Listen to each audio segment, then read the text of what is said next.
Welcome back to This Was Supposed to Be Easy, your go-to podcast for connection, joy, and a good dose of laughter. Hosted by two friends who've seen enough of life to know that it's never as simple as it sounds or looks. Each conversation celebrates the diverse journeys we travel, the moments of bravery, the strength we didn't know we had, and the joy we find along the way. Because let's be honest, life is full of things that were supposed to be easy, but turned out to be harder. And definitely funnier than we thought. This is Amy. And this is Cheryl. And if it were easy, we wouldn't be here. So we did a thing over the weekend, and a new thing. Sorry, I interrupted you. Should we? No, that's fine. Yeah, you're right. It was definitely a new experience for me. But friends of ours had kind of approached us in attending a hen party, a kind of a fun play on a bachelorette party that was definitely much more low key than any type of, really over the top. And it was super great fun. But the friend that was helping plan it had said, like, hey, what about if we did like camping? And I think my initial thought was maybe similar to yours, Cheryl, in that it was like, what type of camping are you suggesting? Define this, right? I am not a avid camper by any means. I can remember a few times tent camping as a child. And then, of course, I've had, some very nice experiences in, an RV or a camper that was much more deluxe than probably the average camper. And those were all good. But in this situation, a friend of ours had said, like, well, actually, it's more glamping. And it's these really cool kind of kitschy domes that you'll be staying in that look like igloos. And then I had a tell me more situation. It was interesting. Yeah, I think quite a few of us probably spent some time online checking it out ahead of time, and doing that made me excited, right? So sort of like you said, I grew up camping. I did camp as a child, as a family. We had tents, and there were 6 of us in the family, 4 kids, 2 parents, in tents on the ground, rainstorms, rivers flowing right into the tent. I have all the memories of camping. And as I grew older, we also had some camping experiences in motorhomes, like you talked about. My grandmother actually ran a motorhome club. So she worked for a particular motorhome company and ran their club for members that owned those motorhomes. And so through my older childhood, teenage years, I had a lot of experiences in motorhomes, again, with a lot of people in the motorhome. But that included, I can remember going to Nashville. I remember doing something in Indiana multiple times. We did two trips through Alaska in motorhomes. But after I got married, definitely stuck to the camper motorhome side of camping. And even that sort of faded out. And it's been years and years and years. And many times where friends were like, we're going to go camping at blah, blah, blah state park. And we said, oh, that sounds really fun. We'll stay at a nearby hotel and come to the campsite with snacks and, sit around the fire at night. Right. Absolutely. And that to me is taking the favorite part of camping. Well, and you and I were reflecting kind of on this trip, even as it was still happening. And one of the things that I had kind of that aha moment is that as we were talking about what would we put on the podcast, it really was not so much about the experience of camping, but it was about the experience of making a new situation comfortable so that you're willing to stay in it and try it more. And I think that is one of the things that you and I could kind of talk about and reflect on today is that what happens when you're getting ready to try something new that you've mentally told yourself, I'm not going to like this. I'm not going to enjoy it. How do you pick the piece or pieces out of it to say, but if I try it this way, I just might, or I at least am going to give it a shot to see if I like it enough to stick with it. Right. And as you say that out loud, there are probably multiple components that jump into my head that I believe we'll get to. But first and foremost, I think one of the things that made it very easy for me to agree and say I'm in was that I knew I was going to be with good friends and people that I typically enjoy adventures with. So, I would just put that out there to say trying something new was more appealing and allowed me to build excitement because of who I was Yes. going to try it with. And I would agree with that 100%. If this was something that I was doing on my own, I don't know if I would have been as like, yes, let's go do it. However, having experienced it with other people through those conversation, I now 100% would go alone. Like I could see saying like going and staying in one of these domes would be like an amazing kind of reset for myself, or going with Yeah. maybe, my spouse, or going and doing something that where if somebody would have suggested right off the bat of going and doing it by myself, I wouldn't have. But now because I feel like I'm not super new at it, I think I could do it alone Yeah, and enjoy it. I think that we should just, like, describe it first of all, Yeah. because I caught myself, like, walking through taking videos for the reason of convincing Kevin, Yeah. "Let's go back." And I heard several other people say, "Ooh, this would be a romantic getaway." I said, "Ooh, I think maybe this would be fun in December for my anniversary."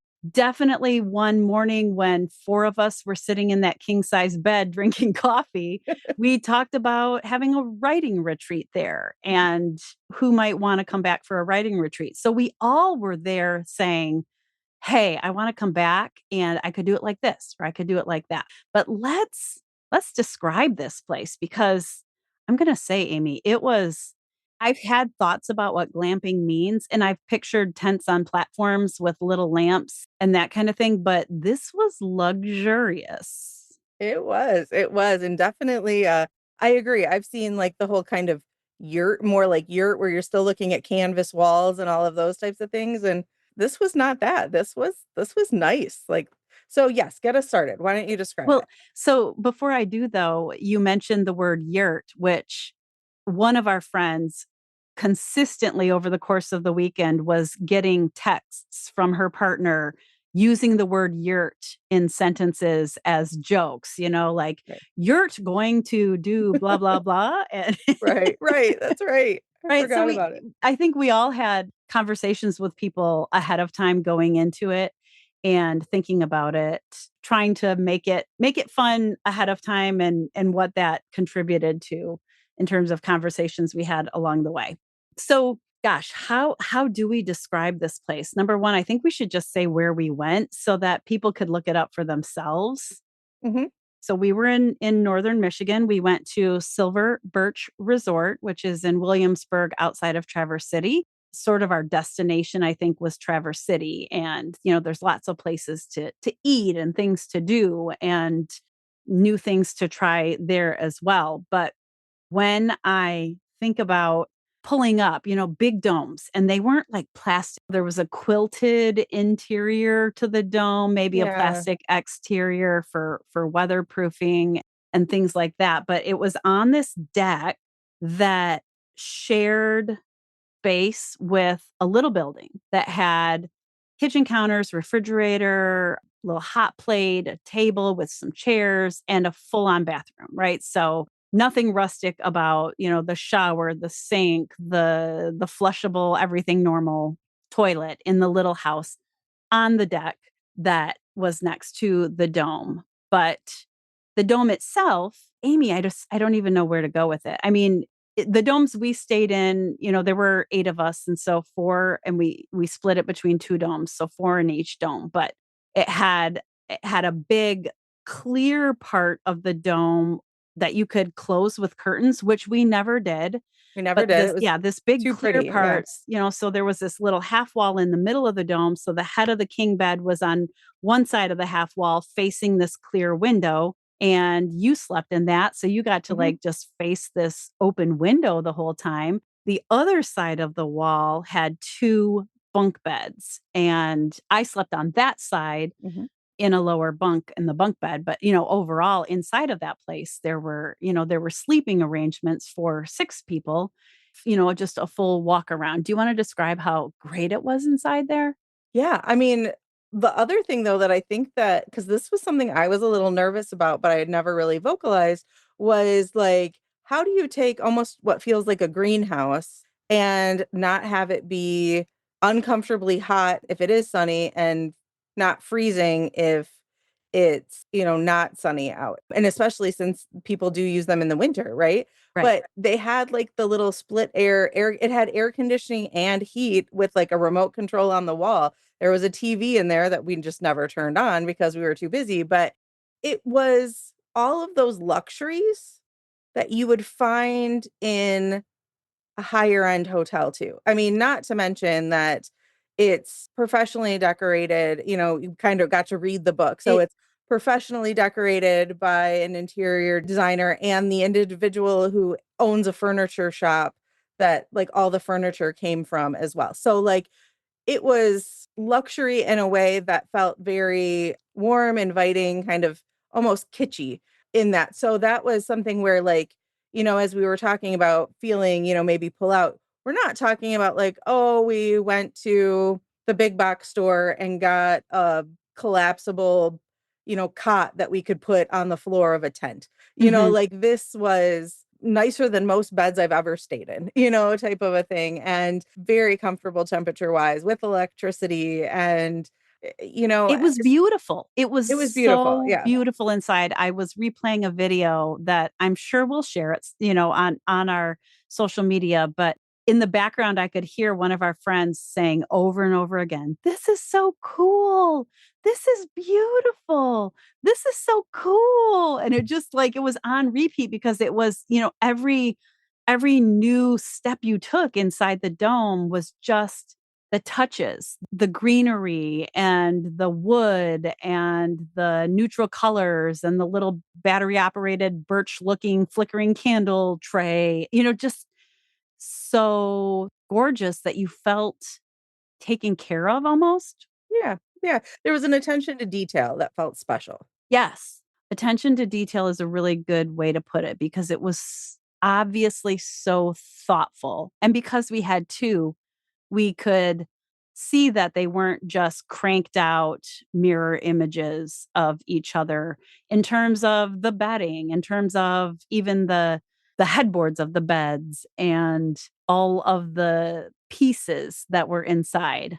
So I do think one of the things that really goes along with that is just also so important when we talk about those details that made it even feel more special than some other Airbnbs and things like that is that there was a basket that had wine in it. Was another basket that had s'mores in it. They delivered firewood every evening so you could have you could have a cookout or a camping or do s'mores, sit around the bonfire. And then also outside, they had, I mean, the outside was pretty luxurious as the inside, and that like there was a really large, like special bathtub that you could like take a bath under the stars type of a deal. And they had propane grills that were right Yeah. there. So if you wanted to cook Yeah. and yeah, I mean, Adirondack so chairs right, and Adirondack chairs, rocking Adirondack chairs right. on the deck. Any of those types of things that felt, again, that elevated luxurious, like look luxury, luxuriousness that did something just that made it special. And again, I think in making things special like that is where we're able to say within our own like brain that everything that we experienced there was positive. Even things that potentially could be seen as negative, like, oh, you have to put on shoes potentially to walk back and forth between the dome to the little cottagey part Which to was like 4 steps, by the 4 way. steps, right. I mean, Right. it's ridiculous. Like, but to go to the bathroom, Yeah. something like that. Like anything that could have maybe have been seen as an inconvenience wasn't because we had such a positive experience with everything else, which again is another way to say like, hey, I would do this again. I can now associate positive feelings with this versus anything negative I told myself at first. So I might even be willing to try more not as luxury camping because the first experience was such a great one. Yeah. I mentioned earlier your bed facing the windows, and before I went, I showed pictures to some friends and family members, and they were like, "But everyone can see right in." how would you like that? And I'm like, no, there's curtains inside. And again, we never shut the curtains, but the dome was facing away from the driveway and the road and out into the woods, number one. So you felt, I'm sure, I'm sure you didn't in the dark change your clothes in front of the window Right. or Right. Yeah. whatever, but it felt secluded, even though there were, I don't know, maybe 13 or so units on the property. It was so cool to, again, probably because we were with friends, but not only friends, we were with women. And I just feel like women take care of each other. We're used to doing certain things. And so, literally every morning when I woke up and finally climbed out of bed, you were already, like in bed reading something on your phone around the wall, but someone had already, taken those 4 steps into the other building and made a pot of coffee. And it wasn't an individual per cup like you might see in a hotel room, right? Like there was a full pot of coffee, and I just kind of ran over there, filled my coffee cup, and came back. And we just sort of climbed into the bed and sat around talking and drinking our coffee. And it was just a fun opportunity that is missing in even a lot of really great hotel rooms or whatever it is, right? That made it feel special. I agree, and I think that part, as people are listening and thinking about, like, well, how could I use this information? Like, what are some of those takeaways that, like, why should I be listening to this? And I think it's just those general ideas too of when we feel something, when we have these positive feels about something, it allows us to take steps, try new things, but then also come back a little changed. I think from even doing those initial things. Like one of the things that I found myself doing that was kind of neat is so I was facing that back window or like kind of that back open, and there was a spot on the tree that was just starting to change. And so it was like just like the tree was all green. It was like this massive, and there was a little red spot, which is my favorite, color of when the trees start to changing, that very vibrant, brilliant red. Mhm. And it was actually in the shape of a heart. So like I took a Ooh, picture of that because I was like, oh, that just feels symbolic, but yes. I was like flooded with all the dopamine and the hits that were just like, ah, this is just amazing, like this is exactly what I should be doing and where I should be and all of that. But it was those feelings that again go along with it because we were with our friends, we were with people that we genuinely cared about, we were trying something new. So there was, but then I think also there was that almost now we made stories while we were there, Mhm. and I think that is something that we've talked about in previous episodes, but it's those shared stories when that like dopamine kicks in and the positivity is associated with it. That when you go back, let's say you go back to real life, or you are together with these people again, or you are doing something, you kind of have that feeling of warmth, of positivity to carry you through other things. Well, I mean, you really did just describe the cycle of transformation.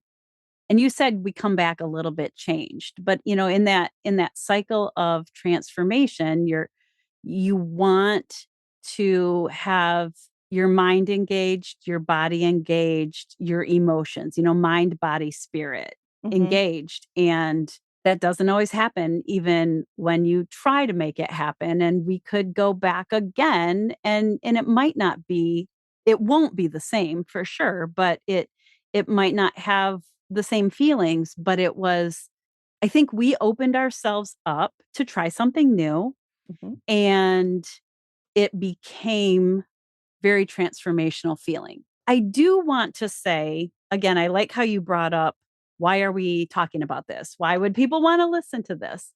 I feel like I want to say that as someone who camped, and I'm not a fan of sleeping on the ground. I'm not a fan of having to walk across a whole campground in the middle of the night to get to a bathroom, thinking a coyote's going to get me, or, any of the Right. things.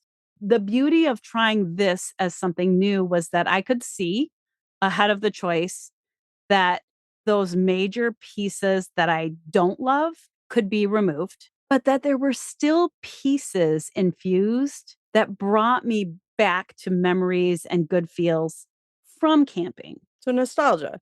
Yeah, There's a so little the bit of nostalgia nostalgia, in it, right? So I mentioned that we had 2 domes. We thought we would be side by side because the numbers were next to each other, but that wasn't the case. right? And even so, it meant that when we wanted to go see the rest of our friends, after they invited us over for breakfast one morning, we went walking down the gravel drive to get to their campsite or dome site.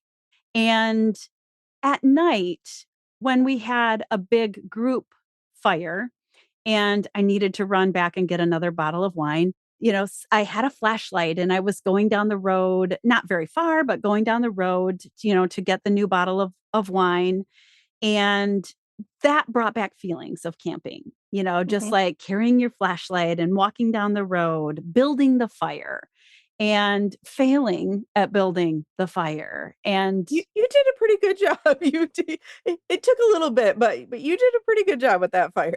it did get better when the person in charge of the campground showed up and handed us one of those, I don't even know what they're called, Oh, the logs. Duraflame. The Yes, Duraflame logs, yeah. Then that was a saver.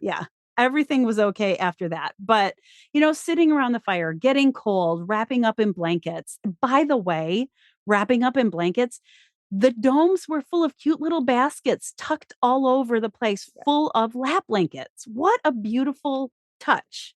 Yes, so many details, like, Yeah. yeah. Yeah, but there were those elements that I did enjoy in camping that were still present and still there that I think added that nostalgia added to the emotions too. I think so as well. I remember for my own personal experiences, one of the things that appealed to me about camping when I was a kid, and again, we didn't do it often. Usually we were it was like a tack on to some existing family member's vacation that it was like, you should come and join us for a long weekend or you should go and do this. But the thing that I remember and the nostalgia was even if we were having like a crazy time, that it was also, like, a time to be together, Mhm. and in this way, it felt like kind of that same thing, like, for a couple of hours, we were all together, all around a shared bonfire, but we were sharing information too, like, we were telling stories and talking about different topics and laughing and joking and playing games, and those types of things, and that really reminded me to some experiences that I had as a child doing those things that was really kind of warm. But it also made me think of, like, the crazy experiences that I had as a kid, like, I remember going and it was super rainy.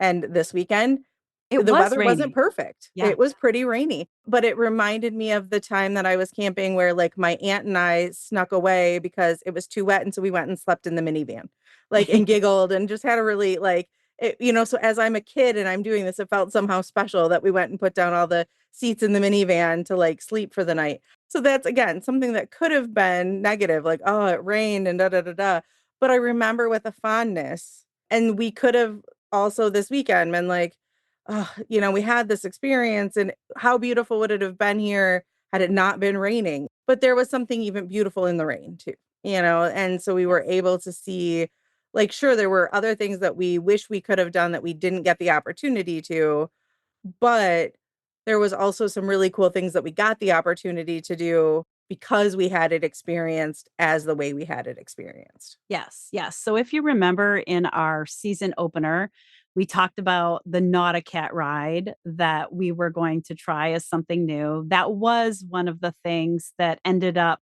leaving the list because of the rain and the wind that was happening and the small craft advisories that were occurring out on the lake. So the beauty was even the rain brought back memories, but we didn't also endure the suffering that probably was a Sure. part of some of those memories, right? We still got to climb into very luxurious mattresses and comforters and cozy throws and all of those things. And I can hear you saying we tried something new. Yeah, right? We tried something new, but there's a lesson, the lesson to come out of this. And you've even said it here already that there are takeaways. And I'm wondering if you want to talk about that. I do. I think, the one that I kind of started on as a key takeaway is that we did do something new, and that in itself should be celebrated. Like, he took a little step into doing something that we were able to feel comfortable doing it. And I think that that is a win. And so for anybody who's out there kind of following the same journey or really tuned in or excited about trying new things, think about all the little successes. Even if it wasn't exactly as you imagined, like what were those successes that were had?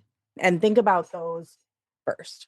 I also heard you talk about, and maybe even when we talked about doing it with friends, bringing in a bit of comfort for ourselves. So, yes, we did this new thing with friends that added a little bit of comfort, but it also sort of came forward as maybe, we didn't jump all in to wilderness survival No. Right. and probably would decline if that was the offer. Right. If somebody is calling me up and saying, "Hey, Amy, I'm going to drive you 50 miles into the middle of nowhere and you're going to have hiking boots, a backpack, some rations and a blanket." No, no, I am not. And just because I stayed at the wonderful glamping site, I am not going to be able to do that. But I also know that. And I am not ridiculous in my thought being like, now I could, and I'm so excited. No, none of that. And no one would want to see me do that Right. because I would not be the best version of myself. Right. Right. So I use the word permission to be a lot, right? So permission to be human. We've talked about permission to be new at something. And I think in this case, in this new thing we tried, it was permission to take a baby step into something new. We've both camped, we've both stayed in hotels, but we've never stayed in domes or gone to a place that considers itself glamping. And so it was a baby step, I think, in some ways into something new, and that shouldn't be interpreted as cheating, right? Like, Right. it's okay to dip your toes into something and go into a place that's maybe slightly uncomfortable, but it doesn't have to be like terrible uncomfortable to get the feeling of this was phenomenal. This was amazing. I'm so glad I did this. We experienced all of those feelings and we did it by taking a baby step. Well, and I think taking a baby step that felt safe enough for us to take a second baby step, right? If we would have jumped in, all in, and let's say would have said, like, hey, you know what? Let's go stay in a tent out in the middle of the woods. And that's how we were going to spend our weekend. There are people out there, people that might even be listening to us that are like, you just described my dream vacation. Like, Yes. thank you. I am not one of them. And so I think as we are thinking about that, if that was the experience, the conversation we were having right now today would look very different, right? I don't think I would be speaking with such warmth and happiness reflecting on the weekend. I think I would be like, "Oh my gosh, let me tell you about my own personal version of, hell that I just lived through over the course of this weekend." And yeah, it was fun to do it with friends, but I think even the way that I showed up as a friend, if I was that uncomfortable, would have looked different too. So I think too, if you're choosing to do something with a friend, doing something that you can find joy and excitement in allows you to show up as the best version of a friend. Where if you're really uncomfortable, physically uncomfortable, emotionally uncomfortable, all of those things, and then you're showing up, you're probably not showing up as the best version of yourself. So that would have potentially changed the whole outcome too of who I was Yes. with. Yes. So, my takeaway from episode number 1 of Let's Try Something New is we decided that we were going to try things that we have been interested in. try things that we have been curious about, actually do the things we've said we've wanted to do, but haven't done yet. And so I just wrote that big want on a piece of paper and started circling around it because we're not saying go out there and try the things that sound the worst, sound the hardest, sound the whatever, unless you want to, right? Like Right. we are on a mission to try new things that appeal to us and And have, yeah, opened our curiosity. and I think through that open curiosity, that's what allows us to grow because we're not in crisis mode, Ooh, right? When we're in crisis and we're shutting down, yes, you might experience growth in the reflection afterwards, but it's a lot harder to get to that realization of growth than when you grow because you experience something positive.